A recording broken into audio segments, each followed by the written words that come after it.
What brought you to this subject, to make a film about Malala? Well, the producers, Walter Parks and Laurie McDonald, they ran DreamWorks for 9 years, called me and said, do you want to make a movie about Malala? And I've done all these films about education. I've done 3 films about education, and I was like, well, I don't know. I mean, I'd heard about this girl who was shot on her school bus, but I wasn't sure. And I read more about her, and I realized that she shouldn't be known as the girl who was shot on her school bus. She should be known as the girl who risked her life to get her school back. And also, there was this question mark about her relationship with her father.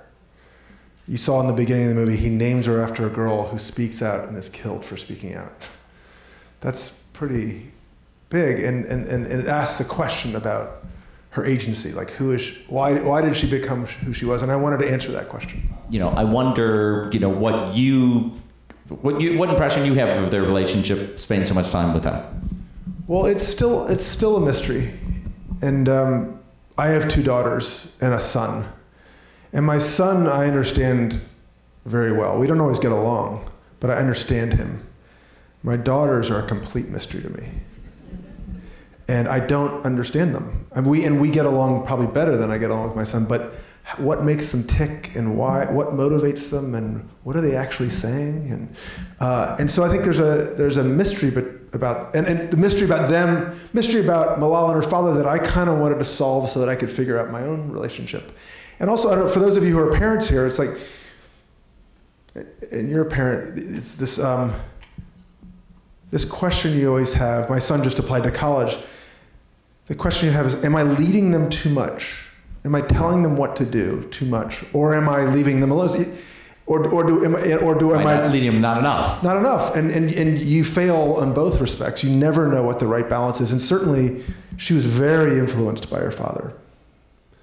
And yet, when you meet her now, she's her own person. She is, in many ways, she's telling him what to do right now. But certainly, I watched this movie over and over again, and I'm still trying to figure it out. And I think that's what a movie should do, actually, is to throw up a question and not necessarily answer it. Let's take some questions from the audience. We have a little time before Davis has to run off to catch an airplane. But yes, back there, first hand up.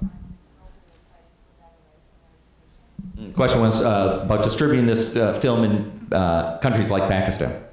Well, that's a really good question. I'm so lucky because Fox Searchlight is distributing this film worldwide, except for France, where Studio Canal is. Image Nation funded the movie. Image Nation is a film production company in Abu Dhabi, and they've been amazing. And they were the first to step in and were fabulous. I'm looking now at box office reports from not only the US and France and Germany, but India, Kuwait, Iraq, Jordan, and different parts of Central Africa. Apparently, I've heard this, it's not confirmed, that we will be screening the movie in Pakistan in a couple weeks. It's the names of those last few countries, it's remarkable that this movie is being seen. That being said, it's still extremely difficult to get people to go to a theatrical documentary, even here with this movie in America. So it depends on people like you to help with that. There are 66 million girls who are out of school. And the message of seeing a tolerant, forgiving Muslim family, I think, is a really important message right now. And so my hope is that this film will have a very long life, and that people will, join the Malala Fund. And she is like the one person, I think, who can speak for all these voiceless girls. And I think she will. I know she will continue to, but she needs help. So, can you talk about the animation, how you chose the style, and where to insert it in the film? We were talking earlier this morning about this thing I do. I go and I interview people with just sound only. I don't bring a crew. I go by myself, and so I start this very intimate relationship, talking together. And early on, Malala started talking about where she got her name, the Battle of Maiwand. And I was like, this is incredible. And it really sets up the question of her destiny. I was like, okay, but what footage do I put for the Battle of Maiwan? It was more than 100 years ago. And I've done some animation in films, but nothing like that. And the other really important pieces is that something from what you said is that the stories we get from this part of the world are often so scary, so violent. I'm certainly, I can't speak for you, but sometimes when I'm watching the news, I just can't go there. It feels impossible, it feels unsolvable.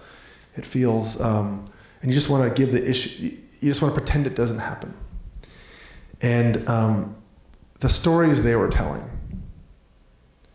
were so romantic. They were so storybook.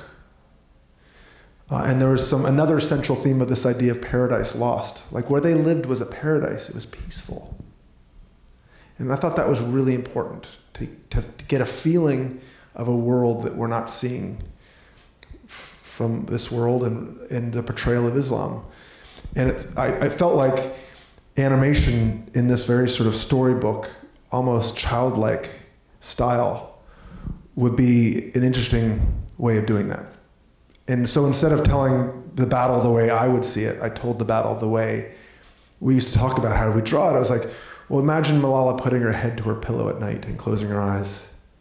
And right before she falls asleep, she imagines how she got her name. And that's how we animated it. The imagination of a young girl. I think we have time for one more quick question before we have to let Davis go hit the road to the airport. Who's got that last question? You, sir. Do you think that she is still threatened? Is she targeted? And to what extent do you think you have been brought into this target? So the question is Malala still threatened? And his question is, would Davis be threatened at all by being part of giving her a voice? I've never felt in danger, and we've thought about it, but really, I'm a scaredy cat. If you look at Cartel Land and Matthew's film, Matthew risked his life to go into Mexico, and I'm not interested in that. I have 3 children. Malala is safe. She lives an ordinary life. There are clearly some precautions now that she's taking, but it's not as big an issue as you would think. But she's she says this thing which only someone can say if they almost died.